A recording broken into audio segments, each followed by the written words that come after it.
ჭხრეკა ჩატარდა დღეს ფონდების დამფუძნებლების არასამთავრობო ორგანიზაციებისა და აქტივისტების სახლებში. დილიდან სამართალდამცველები იმყოფებოდნენ ტელეწამყვანისა და ნანუკას ფონდის დამფუძნებლის ნანუკა ჟორჟოლიანის, მისი შვილის, სამოქალაქო აქტივისტის, ფონდის ერთმანეთისთვის 24/7-ის გუგა ხელაიას, ადამიანის უფლებათა ცენტრის ხელმძღვანელის ალეკო ცქიტიშვილის, სამოქალაქო მოძრაობა სირცხვილიას ერთ-ერთი დამფუძნებლის მარიამ ბაჯელიძის სახლებში.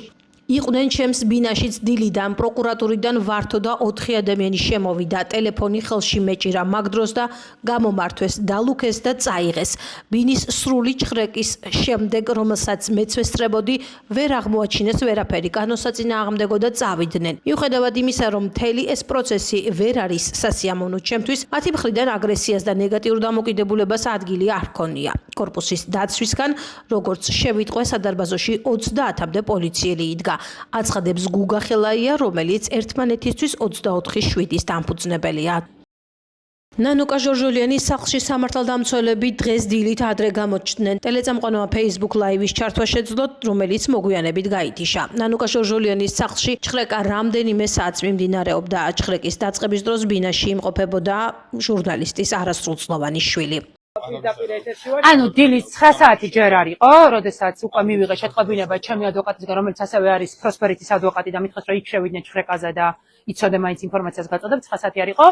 ამის შემდეგ უკვე ჩემი შვილი წავიდა სამსახურში მარიამი და მითხრა, რომ ქვემოთ ძალიან ბევრი პოლიციაო და მივხვდით ჭხრეკაზე შემოდიოდნენ. ერთადერთი მინდოდა, რომ საბას სახლიდან გაესწრო, მაგრამ ვერ გაასწრო რა.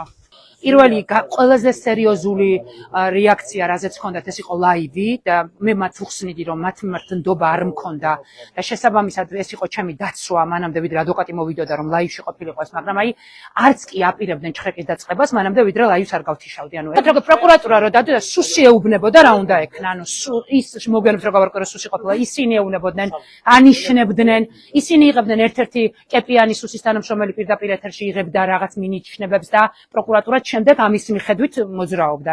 ანუ მე რომ 3 აპრილს დავწერე სტატუსი, რომ ჩემს სახლში ჭხრეკაზე შემოდიან, ესე იგი ის ინფორმაცია იყო სწორი, რომელიც მე მაშინ მომაწოდეს. ანუ მე როგორც არა, ნახეთ როგორ არის თუ სამართლებრივად როგორც მე ამიხსნეს, მე ადვოკატებმა რომ ვიკითხეს ადვოკატებმა რამდენი ხანად ვარ შემოходით, სამართლებრივად ამიხსნეს, რომ ვადა გადიოდა ამ ნებართვას და შესაბამისად გამოიყენეს ეს ნებართვა.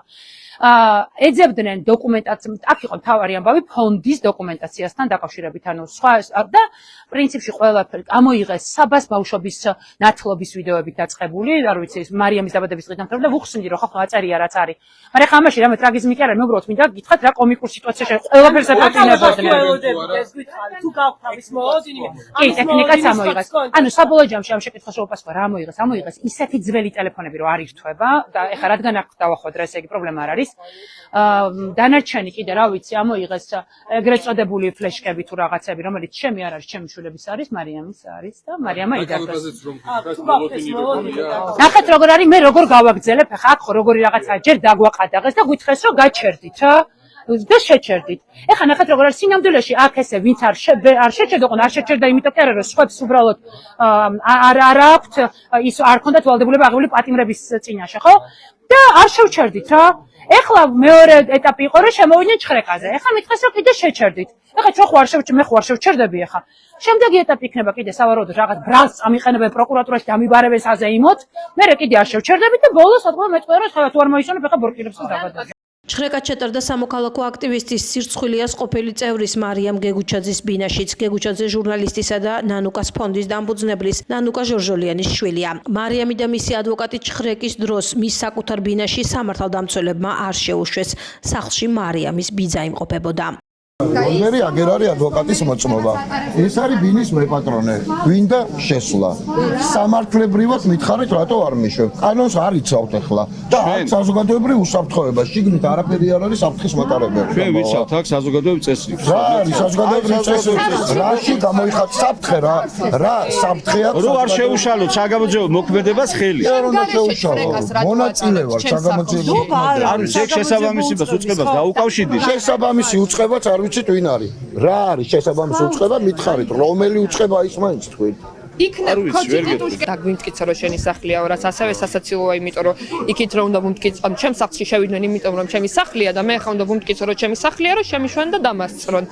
ვანახე ეს ამონაწილე და შემდეგ აი ამ კაცმა მითხრა რომ მაინცო არ შეგიშვებთო. დავით ბაინდურაშვილი არის პროკურატურის წარმომადგენელი, რომელიც ახლა ატარებს ჩხრეკას და არის ადამიანი, რომელმაც გააყალბა გიორგი მამალაძის საქმე და ჩამდები ამ შემთხვევაში სიანიდის. იქ ეხა რა ხდება? და აქ ხო საერთოდ არავინ არ იცის ვინ არის და რა არის. მართლა მაინტერესებს ამას საერთოდ რა ქვია? სახლის ფლობელისგან იცავენ მის სახლს. ეგეთ რამე გაგიგიათ? საერთოდ თუ გაგიგიათ? ტელეფონი ამოიღე, ჩემი რატო არ ვიცი. ანუ ხალხო, ჩემს სახელზე არის სახლი და ბიძა ჩემის ტელეფონი ამოიღე. ხრეკა ჩატარდა. დაამთავრეს? ჩემს სახლში დაამთავრეს ჩხრეკა ისე რომ მე არ შემიშვეს, ბიძა ჩემი იყო. ჩემი ტელეფონი ამოღებული, მე რა შაში ვარ, ჩემი ტელეფონი რა შაშია, მე გავიგე. რო დაიარონ ახლა კორპუსები და ყველას ტელეფონი ჩამოართვან. ხო იგივე გააკეთეს, რა გააკეთეს? სახლის გაჩრდის. ეხლა ასცეძებ რას ამბობენ რა. ნუ ეს ვიზუალური დათვალიერება ესეთი რაღაც ესეთი აყო, ეს ვიზუალური. შენ ტელეფონის გარდა? არა. ან კომპიუტერი? არ ქონდა არაფერი, მარტო რაღაც ქონდა ტელეფონი. როცა ეს ჩხრეკა დასრულდება, იქ რომ რამე აღმოჩნდეს ჩადებული ვითომ მტკიცებულება, მერე როგორ უნდა ავხსნათ ჩვენ ყველამ, რომ ეს ჩაუდეს. ასე არ გაუშვეს ციხეში სულ ცოტა ხნის წინ რამდენიმე ადამიანი. სამოქალაქო აქტივისტი მარიამ ბაჯელიძე ორსულადაა და ის ასევე ბინაში მცირეწლოვან შვილთან ერთად იმყოფებოდა. როგორც მარიამ ბაჯელიძეს პროკურატურის თანამშრომლებმა უთხრეს, გამოძიება მიმდინარეობს საბოტაჟის მუხლით. თავიდან როგორც აღნიშნეთ, მითხრეს რომ არიან მითხრამ ქალმა ერთ-ერთი რომელიც იყო რომ არის მეზობელი, თუმცა როცა გავიხედე, დავინახე რომ სამი კაცი იყო კიდე მის გარდა და სამხრე კამერაც დავინახე რომ ჩართული ქონდა და მითხრეს რომ უნდა გამეღო კარი აუცილებლად, რომ ადვოკატს ვერ დაელოდებოდნენ და რომ ქონდათ უფლება რომ გამოეყენებინათ ძალა და რადგან ბავშვთან ერთად ვიყავი და რაც კარი შემომტვრევის სცენები ნამდვილად არაფერ შეამჭირდებოდა, კარი გავუღე. სანამ მობილურს ჩავმართ, როცა ვთხოვ განმარტებას მოქონდა დაკავშირებით არაფერს არ პასუხობენ, მეუბნებიან რომ არ იცის და ასევე მითხრეს რომ სხვა გამომძიებელი არის ამ საქმის თავარი გამომძიებელი და მათ ინფორმაცია არ აქვს. ვეკითხებოდი რომ რის თუ შემოხვედით სახლში ხომ და იცოდეთ ხო რას ეძებთ პირობითად და მითხრეს რომ ელექტრონული მოწყობილობები არის რის გამოც არიან შემოსვლები და ასევე თუ რამე კანონსაწინააღმდეგო ნივთი მაქვს სახლში. მობილური გამორთეთ თუ არა, მაშინვე უკვე ერთ-ერთმა უთხრა რომ კაი ხო უთხრათ. აი ესეთ რაღაც რომ სირცხვილიასთან კავშირში იყო ეს შემოსვლა და განვიმარტეს რომ ერთ-ერთი იყო საბოტაჟის მუხლი, მეორე იყო უცხოეთთან დაფინანსების მუხლი და კიდე მესამე რაღაც რაზეც ინფორმაცია თავადაც არ ქონდათ და შემდეგ უკვე მობილური რა წამსაც ჩამომართვეს ერთი სიტყვით უკვე თვითონაც შეიცვალა სიტუაცია შეიცვალა, თვითონაც დაწყდარდნენ გადაღება არ იყო მათთვის კომფორტული და ეს გადაღებას რო შეწყდა და თქვათ ეს მობილურიც რო წაიღეს უკვე მეუბნებოდნენ რომ არაფერი სანერვიულო არ არის, ეხლა სახლს ჩამოვულით და დავათვალიერებთ. რაღაც მომენტში ხო ცალკე ოთახებში გავიდნენ და რაღაცები ვიცი რომ არ ქონდათ რაღაცების უფლება, თუმცა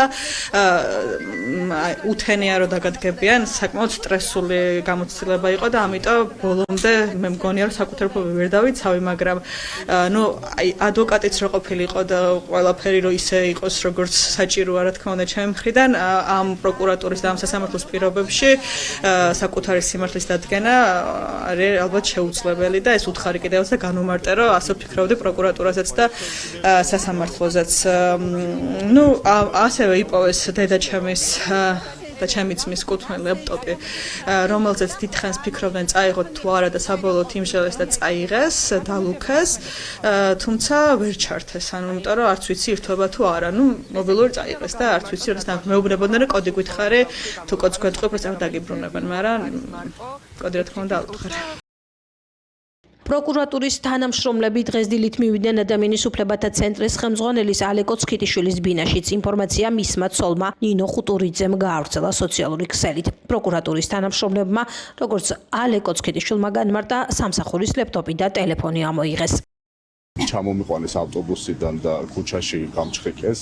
პირადი ჩხრეკის შემდეგ გამაცნეს მეორე განჩინება და გაჩხიკეს ჩემი სახლი, ამოიღეს სამსახურის ლეპტოპი, ჩემი პირადი ტელეფონი ამოიღეს, ასევე პირადი ჩხრეკისას. გამოძიება ეხება უკანონო საქმიანობას, ეგრეთ წოდებულ სახელმწიფოს წინააღმდეგ მიმართულ დანაშაულს. მე ჩემი კომენტარი ისაა, თვითონ ეს საქმიანობა პროკურატურის და ივანიშვილის რუსული რეჟიმის არის თლიანად უკანონო. გამოკითხვაზე ალბათ დამიბარებენ, ამას ალბათ შეიძლება მოყვეს შემდეგ დაპატიმრება. მე ყველაფრისთვის მზად ვარ, ბრძოლა რუსული რეჟიმის წინააღმდეგ გრძელდება, არავის არ ეშინია ამ რეჟიმის. შესაბამისად, უფლებადამცველი ორგანიზაციები გავაგრძელებთ ჩვენ საქმიანობას და ბრძოლას რეჟიმის წინააღმდეგ. არასწორი მიმართულებით მიდიან, გამოძიება მით უფრო მუხლი, რაც აქვთ აღძრული ნამდვილად არ შეესაბამება იმ რეალობას, რაც უნდა იყოს. ეს არის საბოტაჟის მუხლი, ეს არის უცხო სახელმწიფოსთვის და ან უცხო სახელმწიფოსთან დაკავშირებული ორგანიზაციებისთვის მტრულ საქმიანობაში დახმარება. ძალიან საინტერესო არის, როგორ დასაბუთდება ეს და მე დარწმუნებული ვარ, რომ საგამოძიებო მოქმედებების და მთლიანად ეს პროცედურა დაადასტურებს იმას, რომ არანაირი კავშირი მსგავს მუხლებთან და მსგავს საქმიანობასთან ამ ორგანიზაციებს არ გააჩნია. და უფრო მეტიც, მე მოლოდინი მაქვს, რომ ეს საქმეები თაროზე შემოიდება, ეს არის ხალხის დაშინების მცდელობა და მე დარწმუნებული ვარ, რომ არავინ მათი ამ ქმედებებით არ შინდება და პირიქით ჩვენ ვართ სწორ მხარეს და გავაგრძელებთ იმ მუშაობას ხალხისათვის, რასაც ვაკეთებთ. როგორც ცნობილი გახდა დღეს არასამთავრობო ორგანიზაციებისა და ფონდების ხელმძღვანელი პირების სახლებში ჩატარებული ჩხრეკის საქმე სახალხო დამცველი შეისწავლის. ომბუდსმენს აინტერესებს იყო თუ არა დაცული ჩხრეკის დროს ბინებში მყოფი ბავშვების უფლებები. ხაზგასმით უნდა აღინიშნოს, რომ საგამოძიებო მოქმედებების წარმართვისას ყველა შესაძლო ღონისძიება უნდა იქნას გატარებული არასრულწლოვნებისათვის ზიანის მიყენების თავიდან ასაცილებლად, რა მიზნითაც სამართალდამცავი უწყება ვალდებულია წინასწარ შეაფასოს ვითარება და არასრულწლოვანს შეუქმნას უსაფრთხო გარემო, ხოლო წინასწარ გათვალისწინების შეუძლებლობის შემთხვევაში არასრულწლოვანი დროულად განარიდოს მიმდინარე პროცესს მისი ოჯახის წევრის, ახლობლის ან სანდო პირის ჩართულობით. აღნიშნული შეუძლებლობის შემთხვევაში უზრუნველყოს სოციალური მუშაკის და ფსიქოლოგის ჩართვა, წერია სახალხო დამცველის მიერ გავრცელებულ განცხადებაში. პროკურატურის პრესსამსახურის ინფორმაციით 29 აპრილის დილას 5 მისამართზე დაწყებული ჩხრეკა ჩატარდა იმ არასამთავრობო და საქველმოქმედო ფონდების ხელმძღვანელების ბინებში, რომლებიც ეხმარებოდნენ პროევროპული აქციების მონაწილეებს.